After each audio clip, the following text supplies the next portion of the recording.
Hello guys, तो मैं Sophia पर्सलिटर से आपके लिए केमिस्ट्री की एक और नई वीडियो के साथ में, और हम यहाँ पर पढ़ रहे हैं क्लास 10th का केमिस्ट्री। क्लास 10th की केमिस्ट्री में फर्स्ट चैप्टर हम पढ़ चुके हैं, केमिकल रिएक्शंस एंड इक्वेशंस।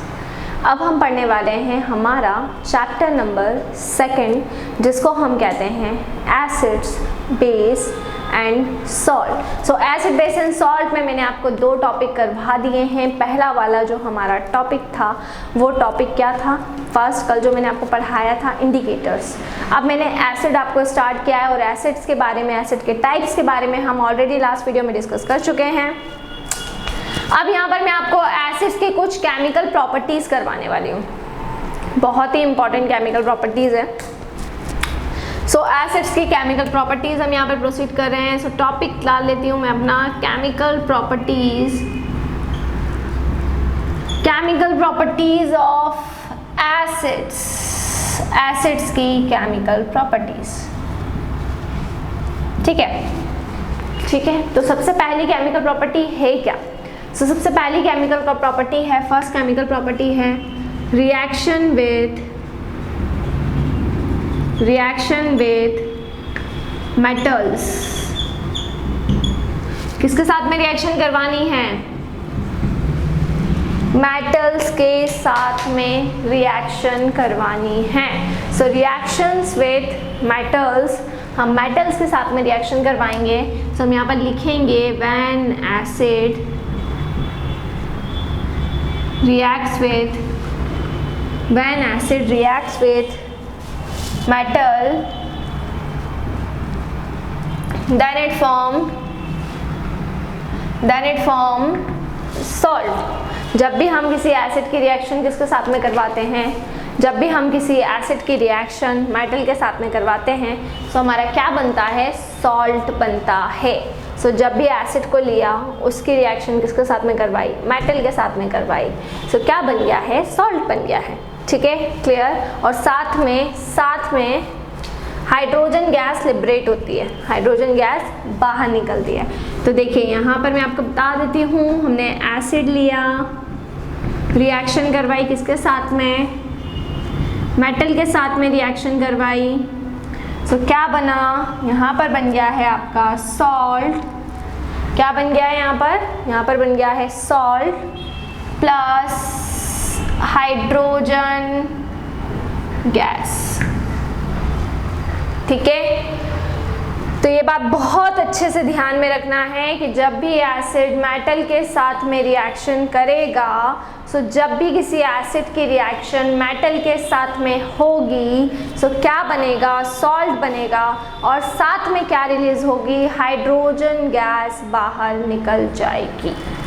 ठीक है, तो हाइड्रोजन गैस यहाँ पर क्या हो जाएगी? बाहर निकल जाएगी। तो when an acid is react with metal then it forms salt plus hydrogen gas. ठीक है, अब एक एग्जाम्पल हम ले लेते हैं। चलिए हम हाइड्रोक्लोरिक एसिड को ले लेते हैं, मतलब एसिड को ले लेते हैं, और हाइड्रोक्लोरिक एसिड की रिएक्शन हम मान लीजिए जिंक मेटल से करवा देते हैं। जिंक हमने मेटल ले लिया है और उसकी रिएक्शन हम किसके साथ में करवा रहे हैं? हाइड्रोक्लोरिक एसिड के साथ में। HCl का नाम क्या होगा? Hydrochloric acid. Zn क्या हो जाएगा? जिंक। तो बनाना है सॉल्ट। सो सॉल्ट हम कैसे बनाएंगे? तो हाइड्रोक्लोरिक एसिड मतलब HCl, जिंक, Zn से हम रिएक्शन करवा रहे हैं। सब हम यहाँ पर क्या बन जाएगा? देखिए यहाँ पर सॉल्ट जो बनेगा तो हाइड्रोजन गैस लिबरेट होगी, ये तो आपको मालूम है। तो H2 गैस बाहर कर दो। अब आपको दिखाई दे रहा है कि ये रिएक्शन बैलेंस नहीं है, और यहाँ पर बनेगा सॉल्ट जिंक क्लोराइड जिसको हम कहते हैं। बट ये रिएक्शन बैलेंस नहीं है। इसीलिए बैलेंस नहीं है क्योंकि जिंक के ऊपर कितना चार्ज होता है? +2। और यहाँ पर जो जिंक है वो न्यूट्रल है, उसके ऊपर 0 चार्ज है। लेकिन यहाँ पर जो जिंक है, ZnCl में जो जिंक है उसके ऊपर कितना चार्ज है? उसके ऊपर +2 चार्ज है। बट क्लोरीन पे कितना चार्ज होता है? क्लोरीन पे होता है -1। कैसे निकाला? क्लोरीन होता है 2, 8, 7, 17 होता है एटॉमिक नंबर। तो पहले शेल में 2, सेकेंड शेल में 8 और थर्ड शेल में 7 इलेक्ट्रॉन्स। सो 2,8,7। ठीक है, तो हमें क्लोरीन को कितना करना पड़ेगा, ट्वाइस। सो ये हो जाएगा यहाँ पर जिंक क्लोराइड। ठीक है, हाइड्रोजन पे +1, क्लोरीन पे -1, जिंक सिंगल जब रहेगा तो 0, हाइड्रोजन गैस यहाँ पर निकली है, बट यहाँ पर अभी रिएक्शन बैलेंस नहीं है, तो स्टेबल किया है मैंने बट बैलेंस नहीं है। देखिए यहाँ पर कितने हाइड्रोजन है, 1, तो यहाँ पर 2 हाइड्रोजन है, इसलिए इस पूरे के आगे क्या लगा देंगे, 2 लगा देंगे। ठीक है, क्लियर। जब 2 लगाया तो 2 हाइड्रोजन बाहर निकल गए और ZnCl2 बाहर निकल गया। इसी तरीके से हम देखिए, अगर इसकी जगह पे मैं सोडियम को लेती, यही हाइड्रोक्लोरिक एसिड लेती और यहाँ पर मैं Na ले लेती, सोडियम ले लेती। ठीक है, तो क्या बनता मेरा, यहाँ पर निकलती H2 गैस। सो यहाँ पर बनता NaCl सोडियम क्लोराइड। अब ये स्टेबल है क्योंकि सोडियम पे +1 होता है। सोडियम का एटॉमिक नंबर कितना होता है, 11, तो 2,8,1। लास्ट में कितना इलेक्ट्रॉन बचा, 1, तो +1 और -1। हाइड्रोजन है ही +1 और -1, और सोडियम होगा 0। सो हम यहाँ पर क्या करेंगे, वो NaCl +1 और -1 हुआ है, H2 बाहर हो गया है। अब यहाँ पर हम इसके आगे ट्वाइस लगा देंगे। ठीक है, तो यहाँ पर क्लोरीन 2 हो गए तो इसके आगे भी ट्वाइस लगाना पड़ेगा, और यहाँ सोडियम भी 2 हो गए तो इसके आगे भी ट्वाइस लगाना पड़ेगा। सो इस तरीके से आपकी रिएक्शन क्या हो जाएगी, बैलेंस। एक दूसरा एसिड भी लेके बताती हूँ मैं आपको। दूसरा एसिड हम ले लेते हैं, मान लीजिए H2SO4 सल्फ्यूरिक एसिड जिसको बोलते हैं।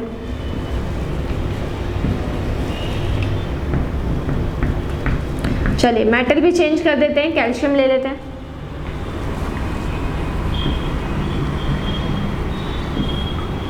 ठीक है, तो सल्फ्यूरिक एसिड ले लिया अब मैंने, जिसको मैं क्या बोल रही हूँ, H2SO4। रिएक्शन किसके साथ करवा रही हूँ, कैल्शियम के साथ में। सो कैल्शियम किसके साथ आके ज्वाइन होगा, सल्फेट के साथ में, तो क्या बन जाएगा,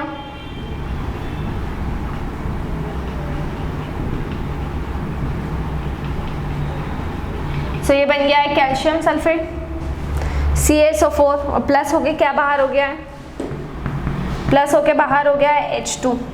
ठीक है, तो सल्फ्यूरिक एसिड था H2SO4, कैल्शियम से रिएक्शन करवाई, कैल्शियम सल्फेट से जाके अटैच हुआ तो क्या बन गया, कैल्शियम सल्फेट। और हाइड्रोजन गैस क्या हो चुकी है, हाइड्रोजन गैस हो गई है बाहर। ठीक है, तो कैल्शियम सल्फेट से जाके ज्वाइन हुआ, सो कैल्शियम सल्फेट बना, और हाइड्रोजन गैस क्या हो चुकी है, हाइड्रोजन गैस हो चुकी है बाहर। ठीक है, सो ये भी एक बहुत ही इंपॉर्टेंट रिएक्शन है, रिएक्शन विथ मेटल्स के अंदर। ठीक है, तो रिएक्शन विथ मेटल्स के अंदर कैल्शियम सल्फेट से रिएक्शन करेगा, कैल्शियम सल्फेट बनाएगा, और हाइड्रोजन गैस क्या हो जाएगी, बाहर हो जाएगी। ठीक है, क्लियर। अब यहाँ पर देखिए स्टेबिलिटी कैसे देखी गई, यहाँ पर कैल्शियम पे +2 चार्ज होता है, सल्फेट पे -2। हाइड्रोजन पे +1 होता है, लेकिन हाइड्रोजन 2 है तो +2, और सल्फेट पे -2। सो इस तरीके से आपस में क्या हो जाएंगे, ज्वाइन हो जाएंगे। तो मेटल के साथ में हमने रिएक्शन कर ली है, ये हो गया हमारा कंप्लीट ये वाला क्वेश्चन। नेक्स्ट वीडियो में हम और कुछ क्वेश्चंस को और कुछ प्रॉपर्टीज़ को स्टडी करेंगे। ये हमारी सबसे फर्स्ट केमिकल प्रॉपर्टी थी, ठीक है, जिसको हम क्या बोल रहे थे, रिएक्शन विथ मेटल्स। बहुत ही ज़्यादा इंपॉर्टेंट है ये प्रॉपर्टी। नेक्स्ट वीडियो में मैं आपको दूसरी प्रॉपर्टी पढ़ाऊँगी, जो हमारे एसिड्स की सेकेंड केमिकल प्रॉपर्टीज़ की तरफ हम प्रोसीड करेंगे। आपके लिए क्लास 9th का जो कंटेंट है वो ऑलरेडी अवेलेबल है। सो क्लास 9th कंटेंट के लिए आपको प्लेलिस्ट के फोल्डर में जाना है, वहाँ पर जाकर आपको कुछ भी नहीं करना है। वहाँ पर क्लास 9 के कंटेंट में जब आप जाएंगे सो वहाँ पर आपको चैप्टर का नाम टाइप करना है, तो क्लास 9th का जितना भी मैंने करवा रखा है कंटेंट वो आपको वहाँ पर मिल जाएगा।